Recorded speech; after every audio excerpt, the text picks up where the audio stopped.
This might be the end times that I have filmed this intro, probably because I have literally no idea what I was doing at the times I was filming this entire videos. I have the worst intro of the entire world. I hope this intro is the one that I can use.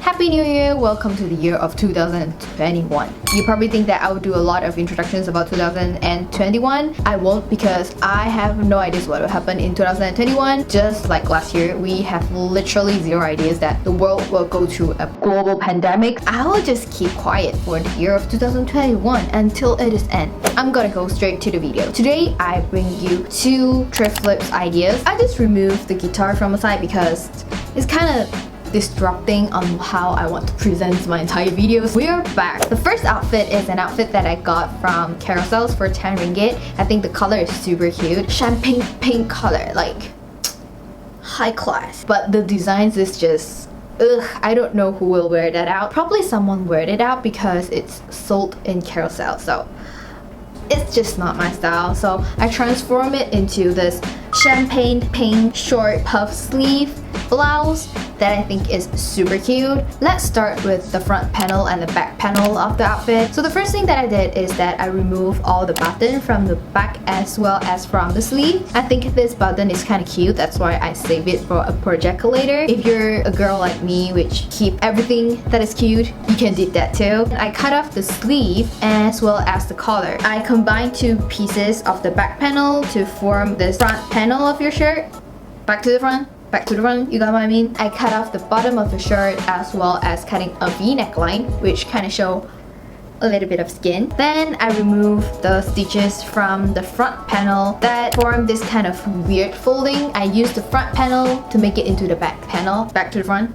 Front to the back, you got what I mean? And this is something that you will get. For the ruffle at the bottom, cut it into a rectangular shape. The length of the rectangular shape need to be at least 2 times of your actual waist, because you know it's a ruffle, so you need to like fold multiple times. And then I use zigzag stitches to lock the edges before I sew in a straight stitches. Remember not to lock the straight stitches because you need to pull out one of the threads so that it can create this really cool ruffles. And then what you need to do is to sew the fabric together with the panels that you just created. Now here's how the outfit currently look like. I sewed the sleeve back into the clothing and I'm pretty satisfied with the ruffles, and this is how the back look like. What I want to do right now is I want to add 2 button over here, and then I'm going to cut off half of the sleeve to make it into a ruffle sleeve at the side, and this outfit will be considered done. For the sleeve, I kind of just eyeballed it how long the fabric I want it to be, which is extremely wrong. Don't try to copy that because you will get a irregular sleeve. Now to create the puffy sleeve effect, I use the same concept that I used for the ruffles. I sew in 2 straight stitches along the sleeve and pull one of the thread out, and you will get this kind of really cute puff sleeve. This design is getting way more complicated than what I have expected because the outfit is really hard to pull it in and out. So I kind of cut open the middle sections and adding in a little fabric in the middle so that the cloth can open and close easily. What I'm doing right now is that I hand sewn the button back into the cloth. It's completely handmade, and this outfit will be considered done.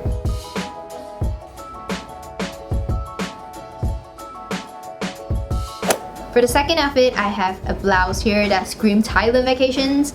My friend got this when she visits Thailand, so I think that makes complete sense why I call it Thailand vacations. For this outfit, I decided to make it into a short, larger sleeve, square neckline crop top. I know the name is extremely long, but I just want to give the best descriptions to you guys. I actually got this inspirations from this cute outfit from Pinterest. I have extremely no idea where this came from, but this looks super cute. To create a front and back panel, I basically cut out the sleeve a rectangular shape, and for the front panel, I create a little ruffles to give a slight vintage vibe to the outfit.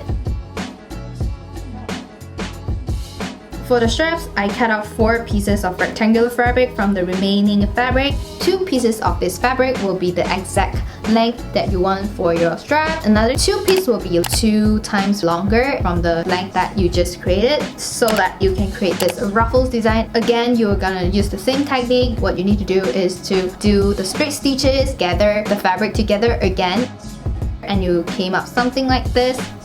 Then you need to combine both of these two together to have the straps that you want.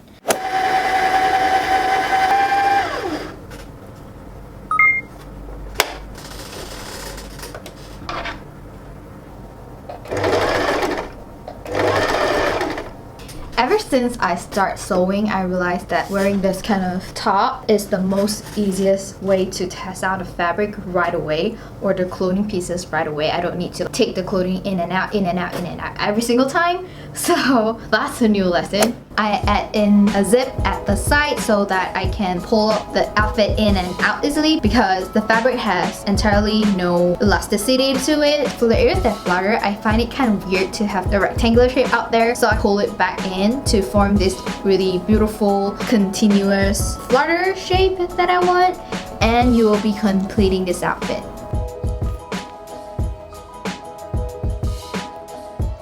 Okay guys, don't you think this looks so cute? I found a jumper in my closet just now and I tried it on with this shirt that I made. I freaking think that this is so cute, so I need to get influenced. This is a perfect combination. The jeans kind of tone down the crazy pattern on the clothing itself. I kind of like this combination. I will be probably wearing this a lot often. So I think this completes the entire video. I hope you guys like it. I know a weird ending, but that's all I have for you guys today, and I hope you like it. Please remember to like, subscribe if you haven't already, and I will see you in my next video.